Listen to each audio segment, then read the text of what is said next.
Hello guys, आप सब कैसे? आप सब मस्त हों और अच्छे से पढ़ाई कर रहे होंगे। तो आज एक नई PYQs हम करते हैं DSSB PGT पॉलिटिकल साइंस 13 जुलाई सेकंड शिफ्ट का एग्ज़ाम का। तो देखो पहला क्वेश्चन, फर्स्ट क्वेश्चन क्या बोल रहा है कि Amit can make one wooden table in 2 days. मतलब अमित जो है एक मेज़ को 2 दिन में बनाता है। Gopal can make the same table in 4 days. और गोपाल जो है एक टेबल को 4 दिन में बनाता है। तो इफ़ दे वर्क टुगेदर, उन्होंने एक साथ काम शुरू किया, तो in how many days will they make 162 tables of the same kind. मतलब कि अगर उन्होंने साथ में काम शुरू किया तो दोनों ने मिलके एक उसी प्रकार की टेबल 162 टेबल कितने दिन में बना दें। मतलब क्वेश्चन में बोला है कि अमित ने एक टेबल बनाई है 2 दिन में, गोपाल ने वही टेबल बनाई है 4 दिन में। तो दोनों ने एक साथ काम मिलकर शुरू किया, तो हमें बताना उस प्रकार की टेबल 162 टेबल वो कितने दिन में बना देंगे। अब देखो, अमित जो है एक टेबल बना रहा है 2 दिन में, गोपाल वो एक टेबल बना रहा है 4 दिन में। अगर हम इसका एलसीएम ले लेंगे, वो आ जाएगा हमारा टोटल काम जो एक टेबल मतलब एक टेबल बनाने में जो टोटल काम हुआ। खाली एक टेबल की बात चल रही है क्योंकि एक टेबल की चीज़ दे रखी है सारी। तो एक टेबल में जितना काम टोटल हुआ वो निकलेगा। तो एलसीएम लिया, एलसीएम क्या आ जाएगा 4। तो 4 जो टोटल वर्क आया है वो एक मेज का है, ठीक। तो अगर हम टोटल वर्क सो में से टोटल टाइम को माइनस डिवाइड कर देंगे तो हमें पता चल जाएगा कि एक दिन के अंदर उसने एक टेबल के लिए कितना काम किया। एक दिन के अंदर एक टेबल के लिए उसने एक टेबल बनाने के लिए कितना काम किया। तो 4/2, 4 डिवाइडेड बाई 2 आ गया। तो ए ने एक टेबल बनाने के लिए एक दिन में 2 काम किया। तो 4 डिवाइडेड बाई 4 आ गया 1। तो मतलब गोपाल ने एक दिन में एक टेबल बनाने के लिए काम किया 1। तो अब हमें बताना है दोनों ने मिलकर काम किया तो 162 टेबल कितने में बनाए। तो दोनों ने काम मिलकर शुरू किया तो टोटल काम ऊपर आएगा, अपॉन में एक दिन का काम नीचे आएगा। तो टोटल टाइम निकालने का ये फॉर्मूला होता है। अगर हमें टाइम निकालना है किसी भी चीज़ का, टोटल वर्क ऊपर, अपॉन में एक दिन का काम नीचे। तो टोटल वर्क कितना है? टोटल वर्क है एक मेज़ बनाने के लिए कितनी, एक टेबल बनाने के लिए कितना काम करना पड़ता है? 4 काम। और टेबल कितने हैं? 162। तो एक टेबल बनाने के लिए 4 काम करना पड़ता है। तो 162 टेबल बनाने के लिए कितना काम करना पड़ेगा? तो 162 इंटू 4 अपॉन एक दिन में कितना काम किया हमने? एक दिन में एक टेबल बनाने के लिए कितना काम किया था? 2 + 1 3। तो अपॉन में लिख दिया 3। तो 3 से कट जाएगा, 3 × 5 = 15, 3 × 4 = 12। तो 54 इंटू 4 कितना? 216। तो कितना टाइम लगेगा? नहीं, कितने दिन लगेंगे? 216 दिन लगेंगे, ठीक है। नेक्स्ट क्वेश्चन पे, नेक्स्ट क्वेश्चन कहता है कि a man receive 5842 per month as salary. मतलब कि एक आदमी है जिसको 5842 सैलरी मिलती है हर महीने। तो ही saves 50% of his salary every month. Her month में वो 50% सैलरी अपनी बचाता है। तो his expenditure her month is, तो उसका खर्चा क्या होगा हर मंथ का ये बताना। अब देखो 50% का फ्रैक्शन होता है 1/2। तो नीचे वाला जो होता है वो वेतन होता है हमारी सैलरी, ऊपर वाला सेव किया हुआ है। तो मतलब कि 2 सैलरी है, अगर उसकी 2 में से वो 1 सेव कर रहा है तो खर्च कितने कर रहा है? खर्च 2 में से 1 माइनस कर तो 1 खर्च कर रहा है। तो हमें 1 यूनिट की वैल्यू निकालनी है। अब देखो, हमने निकाला सैलरी उसकी 2 और क्वेश्चन में रखा 5842 सैलरी है। तो 2 यूनिट किसके बराबर? 5842 के बराबर। तो 1 यूनिट किसके बराबर आएगा? 5842 अपॉन 2। तो कितना है? 2921। या सीधा तरीका इसका ये भी था कि 5842 सैलरी दे रखी है तो 50% सेव करता है, तो खर्चा बताना है। जब 50% वो सेव करता है तो इसका मतलब है 50% खर्चा करता है। तो सीधी बात है, इसका आधा खर्चा करता है तो इसका आधा कर दो सीधा, वो भी आंसर आ सकता है सीधा सीधा, ठीक। अब नेक्स्ट क्वेश्चन देखो। नेक्स्ट क्वेश्चन कहता है कि a man sells a mobile phone. एक आदमी है जिसने एक फ़ोन बेचा 600 रुपये में और इनकर ए लॉस, उसे लॉस हुआ, उस पर उसे हानि हुई। तो हैड ही सोल्ड इट 1230। अगर वो 1230 में मोबाइल को बेचे तो he would have gain 2.5 times the amount of that loss. और तो उसे गेन होगा 2.5 गुना का गेन होगा किस पे? लॉस, मतलब कि जो लॉस हुआ है लॉस पर 2.5 गुना का गेन होगा उसे। जितना लॉस है ना, लॉस का 2.5 गुना जितना लॉस है उसका 2.5 गुना उसे गेन होगा, ठीक, प्रॉफिट होगा। तो what is the cost price of the mobile phone, तो उसकी मोबाइल फ़ोन की कॉस्ट प्राइस बतानी है इसको। मतलब इस क्वेश्चन को आप दोबारा समझो, दोबारा क्या बोल रहा है कि एक व्यक्ति एक मोबाइल फ़ोन को 600 में बेचता है, कितने में बेचता है, 600 में बेचता है, और उसे हानि होती है, क्या होती है, हानि होती है। यदि उसने इसे 1230 में बेचा होता, अगर उसने 1230 में बेचा होता तो उसे जो है हानि की राशि का 2.5 गुना के बराबर लाभ होता। मतलब जो हानि की राशि है उसका 2.5 गुना के बराबर लाभ होता, मतलब उसे लाभ होता किसका, हानि का 2.5 गुना, हानि का 2.5 गुना निकालेंगे तो वो लाभ होता से। तो हमें बताना है मोबाइल फ़ोन का क्रय मूल्य क्या है, कॉस्ट प्राइस क्या है। तो एक चीज़ समझो, इसमें क्या चीज़ दे रखी है, इस टाइप के क्वेश्चन निकालने के लिए हमें इस टाइप में सेलिंग प्राइस 2 दे रखे हैं, विक्रय मूल्य 2 दे रखे हैं। तो कैसे करेंगे, तो मान ले कोई कॉस्ट प्राइस CP है, तो पहले क्या हुआ, उसने बेची चीज़ कितने में, 600 में। तो कोई चीज़ 600 में बेची तो कॉस्ट प्राइस यहाँ लिखते हैं, तो 600 में बेची तो 600 का यहाँ लिख दिया। फिर 600 में बेचने के बाद उसे हानि होती है, तो मतलब कि उसे हानि होती है तो लॉस यहाँ पे लिख दिया हमने। फिर अगर वो 1230 में बेचता है, अगर वो 1230 में मतलब CP का 1250 में बेचता है, यहाँ पे दूसरा सेलिंग प्राइस लिख देंगे, पहला सेलिंग प्राइस इधर, दूसरा सेलिंग प्राइस इधर।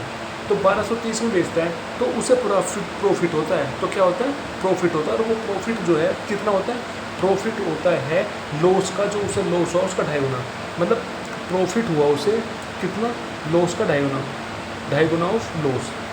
तो यहाँ से हम प्रॉफिट लॉस मल्टीप्लाई में नीचे ले आए डिवाइड में, तो क्या बन गया 2.5.1।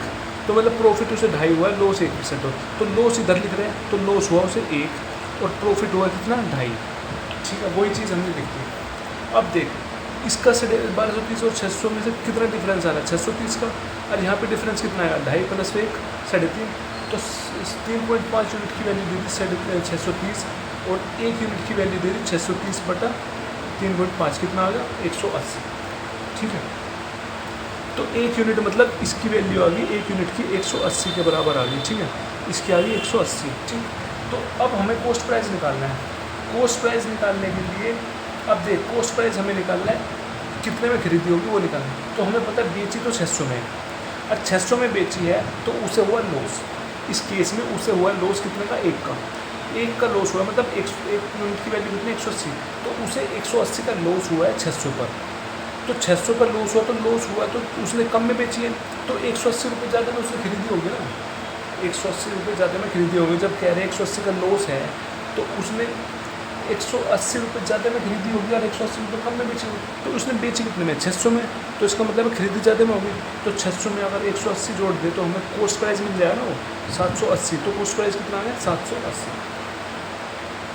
नेक्स्ट क्वेश्चन देख, नेक्स्ट क्वेश्चन में कह रहा है कि एक चार्ट दे रखा है जिसमें क्लास 7 है, क्लास 8 है और क्लास 9 है, जिसमें हमें 7th 8th 9th 10th class दे रखी है, जिसमें जो ये पहली वाली चीज़ है ये फर्स्ट डिवीज़न से पास हुए, ये दूसरी लाइन जो है ये सेकंड डिवीज़न से पास हुए, जो ये थर्ड वाले हैं ये फेल हुए हैं, ठीक है। तो हमें क्वेश्चन में पूछ रहा है which class has the least number of student who पास, मतलब वो बताना है किस क्लास में सबसे कम बच्चे पास हुए। अब देख, फर्स्ट डिवीज़न वाले पास हुए, सेकंड डिवीज़न वाले पास हुए, तो ये दोनों जो केस है ये पास वाले हैं।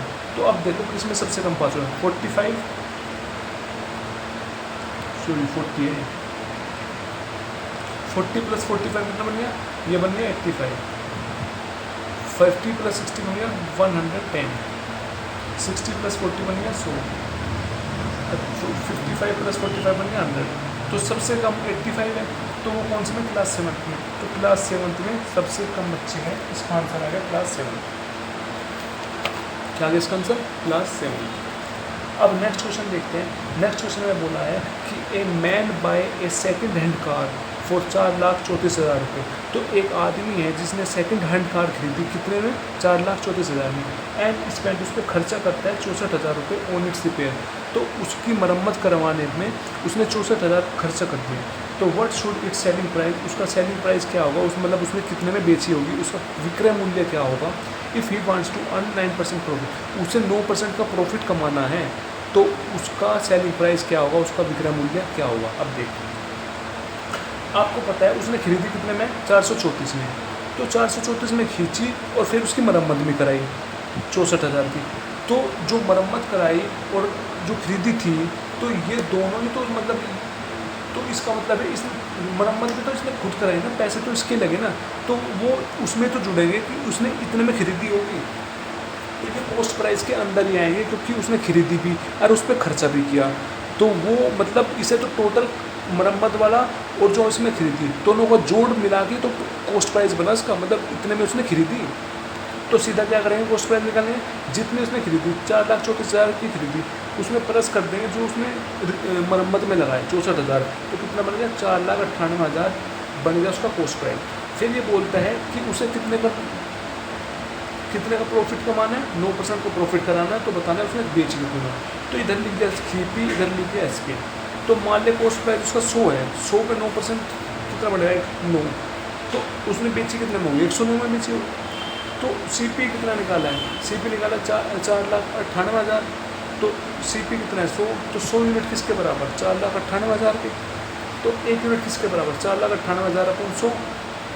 तो 109 यूनिट निकालना पड़ेगा क्योंकि बेची 109 में है, तो 109 यूनिट निकालेंगे, 4,98,000 अपन 100 इंटू 109, तो कितना आ जाएगा, 5,42,820 आंसर है। ठीक है, 5,42,820 इसका आंसर होगा।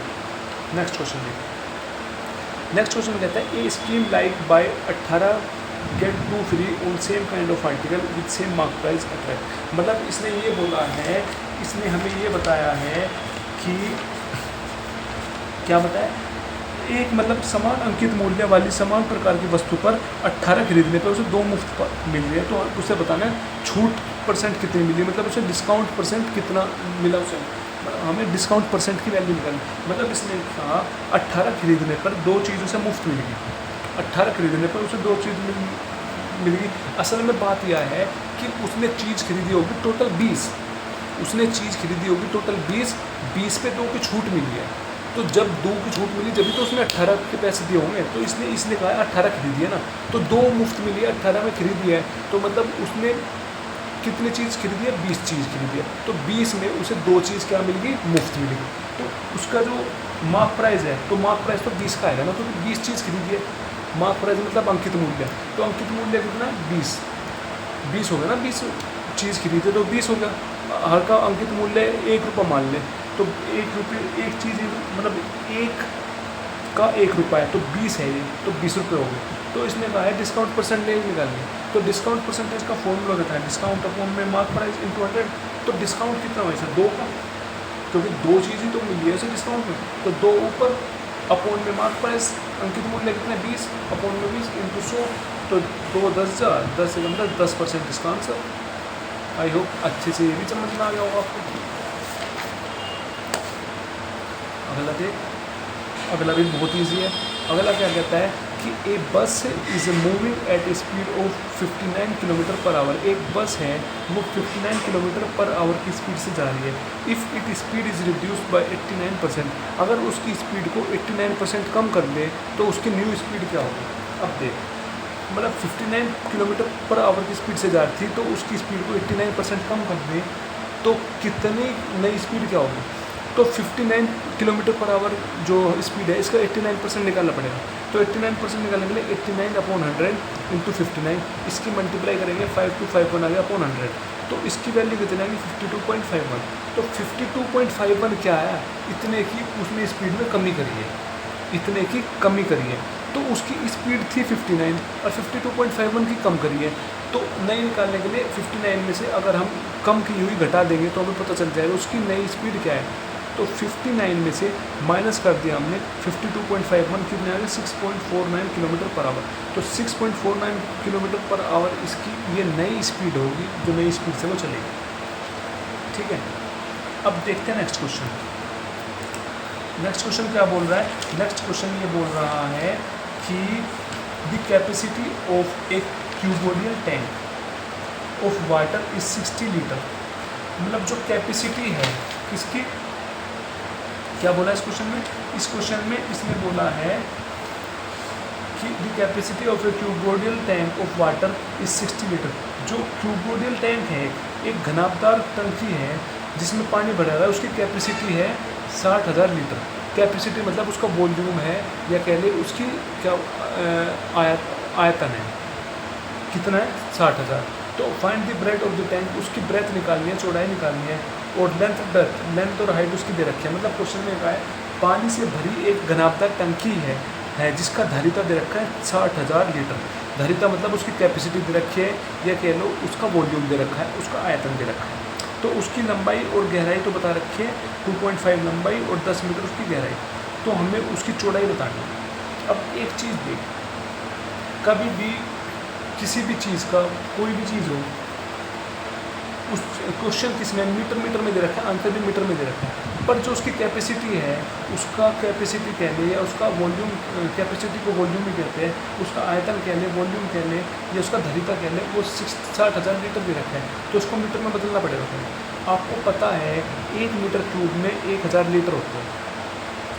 तो हमें लीटर की वैल्यू मीटर क्यूब में निकालनी है, तो लीटर वाली पहले चीज़ लिखेंगे। तो 1000 लीटर 1 मीटर क्यूब के बराबर, तो 1 लीटर किसके बराबर आ गया, 1/1000 मीटर क्यूब की। ठीक, तो 60,000 लीटर किसके बराबर है, 60,000/1000, तो 60 मीटर क्यूब आ गया। उसका क्या आ गया, 60 मीटर क्यूब, उसका वॉल्यूम आ गया, उसका आयतन आ गया, या उसकी कैपेसिटी कह सकते हैं। कितना आ गया, 60,000।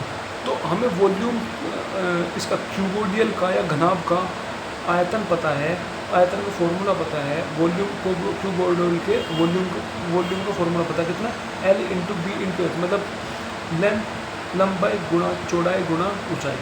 तो वो लंबाई गुणा चौड़ाई गुणा ऊंचाई के बराबर रख दिया हमने।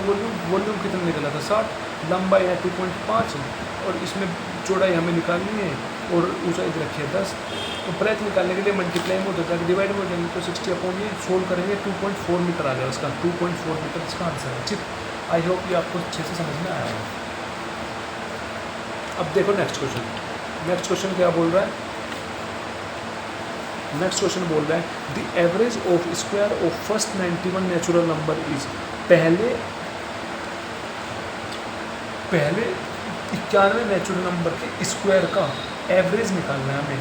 मतलब क्या निकालना है, पहले 91, मतलब इसने क्या बोला क्वेश्चन में, इसने बोला है पहले 91 प्राकृतिक संख्याओं के वर्गों का औसत याद करना है हमें। किसका, पहले 91 प्राकृतिक संख्याओं के वर्गों का औसत, या एवरेज निकालना किसका, square of first 91 natural number का, स्क्वायर ऑफ फर्स्ट 91 नेचुरल। अब आपको पता है कि जो पहले किसी भी n नेचुरल नंबर का स्क्वायर का सम निकालना है, या किसी भी n संख्याओं के वर्गों का सम निकालना है, उसका फॉर्मूला होता है सम का फॉर्मूला होता है n into n+1 into 2n+1/6। ठीक है, तो इसमें वैल्यू कितनी दे रखी है इनकी, 91 की पूछ रहा है, तो 91 रख देंगे, 91 इंटू 91+1 इंटू 2 इंटू 91+1/6, तो 91 इंटू 92 इंटू 183/6, तो इसका सोल्व कर दिया 255346। तो ये क्या आ गया, उसका पूरा सम आ गया, उसका पूरा जोड़ आ गया। तो हमें निकालने गया एवरेज, मतलब औसत। तो एवरेज या औसत निकालना, उसका फॉर्मूला बता, टोटल सम ऊपर अपॉन में टोटल नंबर कितने हैं। तो टोटल सम कितना है, 255346 अपॉन में टोटल नंबर कितनी संख्या है, 91 संख्या है। कितनी संख्या है, 91 संख्या है।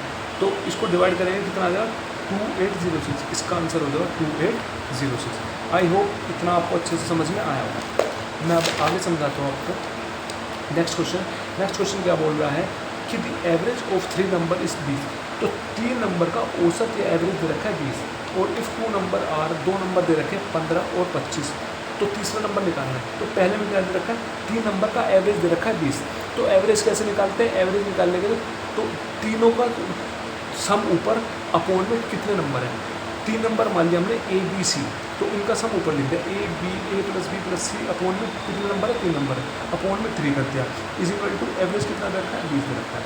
तो 2 नंबर हमें दे रखे हैं 15 और 25, तो पहला नंबर 15 हो गया, प्लस दूसरा नंबर 25 हो गया, तीसरा नंबर हमें निकालना है, तो इसलिए C माने।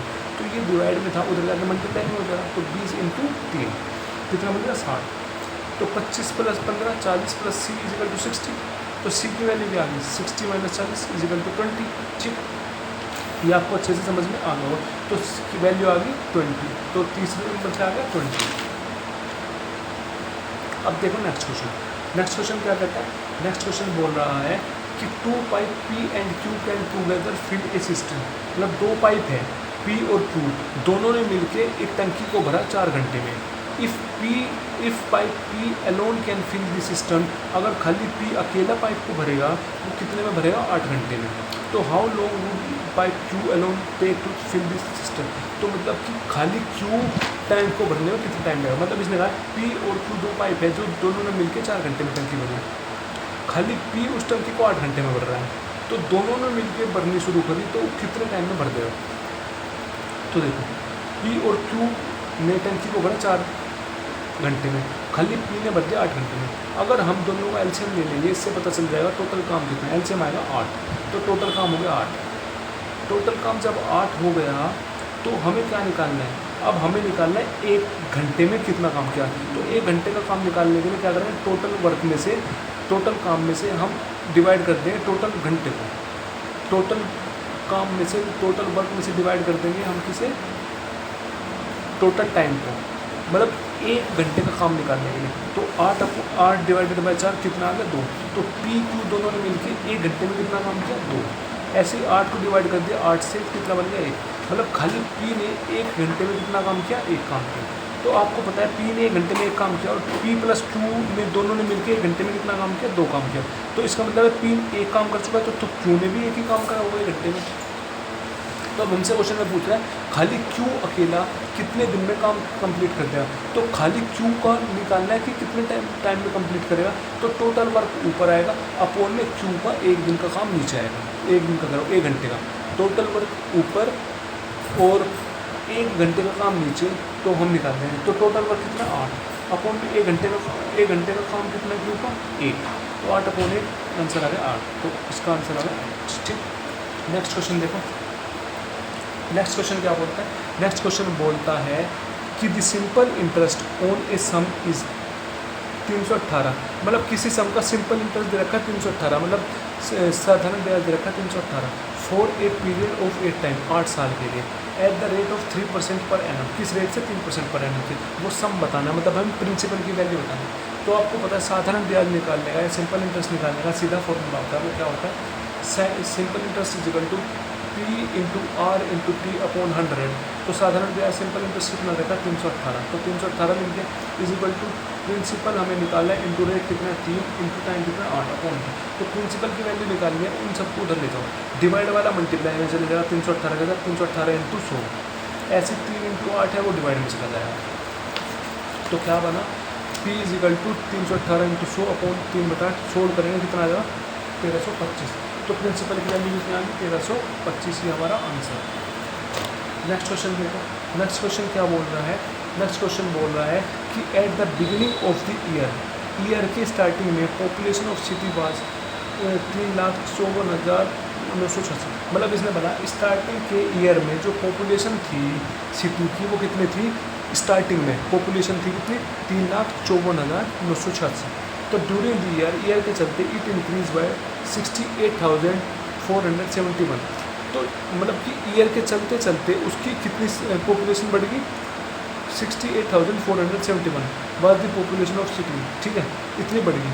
And the population of city at the end of year, तो हमें बताना है मतलब कि उस ईयर के आखिरी में कितनी होगी। मतलब पहले कितनी थी पॉपुलेशन? 3,54,986। तो चलते चलते इतनी बढ़ेगी 68,471 बढ़ेगी। तो हमें बताना है एंड में कितने। तो उस ईयर के चलते चलते इतनी बढ़ेगी, तो एंड तक कितनी बड़ी होगी? तो इसका मतलब है ठाके ये जोड़ दो उसमें। तो 3,54,986 में 68,471 जोड़ दिया तो कितना बड़ा? 4,23,457। 4,23,457 यही इसका आंसर है, जो बिल्कुल ईयर के एंड में मिल जाएगा। ठीक, एक नेक्स्ट क्वेश्चन देखते हैं अब। नेक्स्ट क्वेश्चन क्या बोल रहा है? नेक्स्ट क्वेश्चन बोल रहा है वैल्यू दे रखी है 0.7 into 0.7 into 0.7 minus 0.07 into 0.07 into 0.07 upon में 77। इसको कैसे निकालें? सबसे पहला तरीका है जो पॉइंट है, पॉइंट को हटाओ, सबसे बेस्ट तरीका। पॉइंट के बाद कितने नंबर है? 1।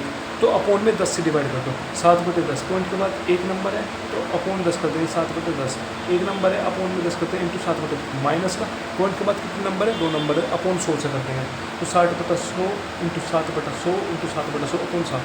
अब यहाँ से 3 7 है तो 3 7 हमने ले लिया कॉमन, अपोन में कितनी जीरो कॉमन ले ली, 10 इंटू 10 इंटू 10 ये पूरा कॉमन ले लो, 1000 कॉमन आ गया।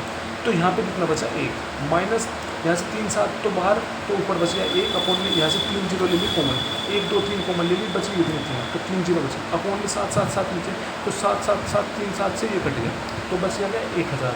तो इसका एलसीएम दिया, इसका एलसीएम आएगा 1000, तो 1000 एलसीएम आ गया। तो 1 है नीचे कितने से मल्टीप्लाई करें 1000 बन जाए 1 से, तो 1 की मल्टीप्लाई किस में करेंगे 1000 की, तो 1000 माइनस 1 ठीक। तो कितना बन गया 1000 माइनस 1 999 अपोन में 6 जीरो आ जाएगी, कितनी जीरो है 6 जीरो है, तो 6 जीरो है तो 6 डिजिट को छोड़ के पॉइंट लगा दो, 1 2 3 3 तो ये हो गए और 4 5 6 3 जीरो लगा देंगे फिर पॉइंट लगा देंगे, तो क्या बन गया 0.000999, तो इसका आंसर हो जाएगा फर्स्ट वाला ठीक। आई होप ये भी आपको अच्छे से समझ में आया होगा ठीक है। एक लास्ट क्वेश्चन देखते हैं, लास्ट क्वेश्चन क्या बोल रहा है, लास्ट क्वेश्चन बोल रहा है 2 cube each of side 7 centimetre are joint together, 2 cube है उन 2 क्यूब की हर साइड दे रखी है 7 सेंटीमीटर, मतलब घन दे रखा है 2 घन दे रखे हैं, उसकी साइड दे रखी है 7 सेंटीमीटर, तो उनको ज्वाइन कर दिया एक साथ, तो by keeping them side by side to form cuboid, तो इन दोनों क्यूब को जोड़ दिया आपस में और दोनों क्यूब को जोड़ने के बाद इन्होंने एक क्यूबॉइड बना दिया, एक घनाभ बना दिया, तो हमें उसका वॉल्यूम बताना है या उसका आयतन बताना है। अब पहले तो समझो क्या चीज़, तो एक क्यूब था मेरे पास, एक घन था, उसकी साइड दे रखी थी 7 7 7, आपको पता सारी साइड बराबर होगी उसकी, तो फिर एक क्यूब को उसने दूसरा क्यूब से जोड़ दिया, मतलब एक क्यूब तो ये रहा और दूसरा क्यूब ये, दोनों को एक साथ में जोड़ दिया क्योंकि इसकी लंबाई 7 थी, इसकी लेंथ 7 है, लंबाई 7 है, उसकी चौड़ाई भी 7 है, उसकी हाइट भी 7 है ठीक। इस एक क्यूब ये रहा और दूसरा घन ये रहा, पहला घन ये रहा, दोनों को जोड़ दिया आपस में ठीक है, तो दोनों को जोड़ के क्यूबॉइड बना दिया, घनाभ बना दिया। अब देखो बिल्कुल घनाभ सा लग रहा है, तो हमें क्या बताना है, अब वॉल्यूम बताना है, उसका आयतन बताना है। तो घनाभ के आयतन का फॉर्मूला क्या होता है, वॉल्यूम क्या होता है क्यूबॉइड का, length into breadth into height, लंबाई गुना चौड़ाई गुना ऊंचाई। तो हमें तीनों की वैल्यू चाहिए, वो तीनों की वैल्यू कैसे निकालेंगे। अब एक चीज़ देखो, ये एक क्यूब की लेंथ ये थी, दूसरे क्यूब की लेंथ ये थी, तो दोनों को आपस में जोड़ दिया, तो दोनों को जब जोड़ दिया तो पूरी जो लंबाई है, लेंथ जो है यह बन गई, तो यह 7 थी, यह 7 थी, तो कितनी होगी 14 होगी, और यह होती है चौड़ाई, यह होती है चौड़ाई, यह होती है चौड़ाई, तो ये तो 7 है, ये तो 7 ही रहेगी, इसकी तो कोई दिक्कत नहीं। यह होती है ऊंचाई, ये होती है ऊंचाई, ये होती है ऊंचाई, ये होती है ऊंचाई, तो ये भी 7 है, कोई दिक्कत नहीं। मतलब लंबाई हमें दे दी 14, चौड़ाई दे दी 7 और ऊंचाई दे दी 7, तो लंबाई कितनी है 14 इंटू चौड़ाई कितनी है 7, ऊंचाई कितनी है 7, तो इसको मल्टीप्लाई करेंगे कितना आ जाएगा 686, तो इसका आंसर होगा 686 ठीक। ये भी आपको अच्छे से समझ में आ रहा होगा। नेक्स्ट देखते हैं आप, नेक्स्ट क्या बोल रहा है, नेक्स्ट बोल रहा है कि a pipe can fill a tank in 18 hour, जो ए पाइप है वो किसी टंकी को 18 घंटे में भरता है ठीक है, और एक अनदर पाइप है can empty the fill tank in 24 घंटे, और दूसरा जो पाइप है वो टंकी को खाली करता है 24 घंटे में ठीक है। तो if both the pipe are open simultaneously, दोनों पाइप को एक साथ खोला गया, तो then the time in which the tank will be fill, तो वो कितने टाइम में टंकी को भर देंगे। एक चीज़ हमेशा याद रखना, एक टंकी तो इन्होंने एक टंकी में तो इन्होंने भर रही है, दो दूसरी टंकी उसे खाली कर रही है, तो जौन सी टंकी खाली कर रही होती है ना, उस चीज़ को हम माइनस में लेके चलते हैं। जो चीज़ टंकी खाली कर रही हो या किसी चीज़ को तोड़ रही हो, ख़त्म कर रही हो, तो उसको माइनस लेके चलते हैं। तो अब देखो कैसे करेंगे, तो ए जो टंकी है कितने घंटे में चीज़ को भर रही है, कितने घंटे में टंकी को भर रही है, ए पाइप जो है टंकी को कितने घंटे में भर रहा है 18 घंटे में। जो दूसरा पाइप बी है टंकी को 24 घंटे में ख़त्म कर रहा है, 24 घंटे में खाली कर रहा है, तो 24 हमने माइनस का 24 ले लिया, क्या ले लिया माइनस का 24। अब 18 24 का हमने एलसीएम लिया, एलसीएम आ गया 72, तो इसका मतलब है टोटल काम हो गया 72, टोटल काम कितना हो गया 72। अब एक दिन का काम निकालने के लिए ए का, तो टोटल वर्क में से हम टोटल टाइम घटा देंगे, तो एक दिन का हम 1 घंटे का हमें काम पता चल जाएगा। मतलब अब हमें 1 घंटे का काम निकालना है इसका, तो 1 घंटे का काम निकालने के लिए टोटल काम में से उसका टोटल टाइम घटा दें, डिवाइड कर दें, टोटल काम में से टोटल वर्क में से डिवाइड कर देंगे टोटल टाइम को, तो वो हमें 1 घंटे का काम पता चल जाएगा, 1 घंटे में कितना काम किया। तो 72 डिवाइडेड बाई 18 कितना बन गया 4। तो ए ने 1 घंटे में कितना काम किया, 4 काम किया। ऐसे टोटल बी ने 72 को डिवाइड करेंगे -24 से तो कितना बनेगा, 3 बनेगा, माइनस का 3। तो मतलब बी ने 1 घंटे में कितना खाली किया टैंक, 3, इसलिए -3 लिखा। तो इन्होंने बोला अब दोनों ने एक साथ काम शुरू कर दिया, दोनों ने एक साथ काम शुरू कर दिया, मतलब A + B कर दिया। तो दोनों ने काम साथ शुरू करा। तो हम बताना टंकी को कितने घंटे में भर देगा। जब भी ये क्वेश्चन आए कितने घंटे में भर देगा, तो वो कैसे निकालते हैं, टोटल वर्क ऊपर अपॉन में उनका 1 घंटे का काम नीचे, 1 घंटे का काम नीचे, टोटल वर्क ऊपर। तो टोटल वर्क कितना है, 72 है, तो 72 लिख दिया, अपॉन में नीचे आएगा तो दोनों का 1 घंटे का काम। तो 1 घंटे का काम ए कितना कर रहा है, 4, बी जो है 1 घंटे में काम कर रहा है 3। तो दोनों का जोड़ देंगे, दोनों को क्या कर देंगे, जोड़ देंगे। तो उनका दोनों का जोड़ कर दोनों का 1 घंटे का काम आ जाएगा। तो 1 घंटे में कितना काम कर रहा है, 4। तो दूसरे तो दोनों मिलकर काम कर रहे हैं तो दोनों को जोड़ेंगे। तो ये 1 घंटे में 4 काम कर रहा है, तो बी जो है 1 घंटे में -3 काम कर रहा है। तो ये कर दिया, 4 में से 3 गए, 1 बचा, तो अपॉन 1 आ गया। तो डिवाइड करेंगे 72। तो ये 72 घंटे में टंकी को भर देंगे। आई होप अच्छे से ये चीज़ भी आपके समझ में आई होगी। अब समझो एक क्वेश्चन और समझो। इसने बोला है कि एक व्यक्ति ने 2 किस्म के अमरूद क्रमशः 3 रुपये में 4 अमरूद और 3 प्रति अमरूद की दर से खरीदे। मतलब एक व्यक्ति ने 2 किस्म के अमरूद रखे, 2 किस्म के अमरूद खरीदे। तो एक किस्म का अमरूद को 3 रुपये में 4 अमरूद खरीदे और दूसरे 3 रुपये में 1 अमरूद खरीदा। ठीक, तो यदि उसने प्रत्येक किस्म के अमरूद बराबर संख्या में खरीदे तो दोनों किस्म के जो अमरूद है वो कितने में खरीदे, इसने बराबर खरीदे, बराबर में खरीदे, बराबर खरीदे बिल्कुल संख्या में। तो फिर सभी अमरूदों को 3 रुपये प्रति अमरूद की दर से बेच दिया। तो फिर उसने बेच दिया, मतलब एक अमरूद उसने 3 रुपये में बेच दिया। फिर तो हमें लाभ बताना, लाभ प्रतिशत बताना कितना लाभ है। अब एक चीज़ समझो, जब सब चीज़ इन्होंने बराबर ले रखी है तो इस क्वेश्चन में उसने 2 किस्म के अमरूद को पहले खरीदा है। तो 2 किस्म का खरीदने का मतलब है सीपी। तो इसमें हमें 2 सीपी दे रखे हैं। सबसे पहले उन 2 सीपी को जोड़ के 1 सीपी बनाना है। 2 सीपी को जोड़ के 1 सीपी बनाना है। तो देख कॉस्ट प्राइस मतलब उसका क्रय मूल्य। तो पहले 2 क्रम के अमरूद है, एक तरफ लिख लेंगे हम प्राइस, एक तरफ लिख लेंगे आर्टिकल। मतलब एक तरफ लिख लेंगे उसका रेट और एक तरफ लिख लेंगे कितने अमरूद हैं, कितनी संख्या अमरूद की। ठीक है, तो पहला कॉस्ट प्राइस क्या बनेगा, पहला उसका क्या बोलते हैं, पहला कॉस्ट प्राइस या पहला उसका क्रय मूल्य क्या बनेगा। तो 2 किस्म के अमरूद थे तो उसने 3 रुपये में 4 अमरूद बेचे। तो 3 रुपये में 3 प्राइस है पहले का, 4 रुपये में 3 रुपये में 4 अमरूद बेचे। संख्या कितनी होगी, 4, और कितने रुपये के होंगे, 3 रुपये के होंगे। ठीक है, फिर उसने बोला कि अगला जो है, अगला कॉस्ट प्राइस जो है उसने जो खरीदा है वो CP2 लिखेंगे। वो कितने खरीदा, 3 रुपये का एक अमरूद खरीदा, 3 रुपये का एक अमरूद, मतलब उसके प्राइस हो गया, उसका रेट हो गया 3 रुपये और 1 अमरूद खरीदा है। ठीक है, तो हमेशा याद रखना जो भी हम कॉस्ट प्राइस या किसी भी चीज़ को करते हैं, कोई अमाउंट दे रखी हो या कोई संख्या दे रखी हो, तो वो संख्या का जो हम चीज़ खरीदते हैं, लेते हैं, उनको खरीदने को जोड़ेंगे या कुछ भी करेंगे तो उसमें उनकी अमाउंट, उनकी संख्या बराबर होनी चाहिए। जब चीज़ को हम कर सकते हैं, जिस क्वेश्चन में भी हमें अमाउंट दे रखी हो, किसी चीज़ की संख्या दे रखी हो, तो उस चीज़ को हम जब भी सोल्व कर सकते हैं जब उसकी संख्या सेम हो। देख ऊपर वाले में तो पहले किस्म में तो संख्या 4 है, दूसरे किस्म में अमरूद की संख्या 1 है, तो दोनों को संख्या को बराबर करना पड़ेगा। तो दूसरे की संख्या को बराबर करने के लिए ये 1 अमरूद है तो 4 अमरूद बनाना पड़ेगा इसमें, तो 4 से गुणा करते हैं। जब इसमें 4 से गुणा कर दिया तो इसके रेट में भी 4 से गुणा करना पड़ेगा। ठीक है, तो रेट में 4 से गुणा करके कितना बनेगा, 4 × 12, इसमें गुणा अमाउंट में गुणा करने से बनेगा 4। तो हमारे पास अब 2 कॉस्ट प्राइस आ गए, हमारे पास 2 क्रय मूल्य आ गए, CP1 और CP2। अब दोनों को जोड़ के 1 क्रय मूल्य बना लेंगे हम। तो 12 में 3 जोड़ दिया, क्योंकि 2 क्रय मूल्य है, दोनों का रेट ही है, तो दोनों को जोड़ देंगे अब 1 क्रय मूल्य बनाने के लिए। 4 तो अमरूद दिए थे और 4 अमरूद दिए थे, कितना बन गया, 4 + 4 8, और इसका रेट कितना बन गया, इसका 12 था, ये 3 था, 12 + 3 15। तो जो उसका कॉस्ट प्राइस है, क्रय मूल्य कितना आ गया, 15 रुपये में उसने 8 अमरूद खरीदे। तो अब देखो क्वेश्चन में आगे जो उसने बेचे है उसका सेलिंग प्राइस क्या दे रखा है, उसका विक्रय मूल्य क्या दे रखा है, उसने बता रखा है। फिर अमरूदों ने 3 रुपये प्रति अमरूद की दर से बेच दिया, मतलब 1 अमरूद 3 रुपये का बेच दिया। तो जो उसका सेलिंग प्राइस है, उसकी विक्रय मूल्य है, तो 3 रुपये में कितने अमरूद बेच दिया, एक अमरूद बेच, 3 रुपये में एक अमरूद। मैंने क्या बताया था, जब भी कोई भी चीज़ निकालोगे, अमाउंट में चीज़ दे रखी है, संख्या में चीज़ दे रखी है, वो संख्या बराबर होनी चाहिए। अब यहाँ पे संख्या है अमरूद की 8, यहाँ पे 8 अमरूद है, यहाँ पे एक अमरूद है, तो अमरूद बराबर करने पड़ेंगे। तो अमरूद 8 बनाने के लिए यहाँ पे करना पड़ेगा, 8 से गुना करनी पड़ेगी।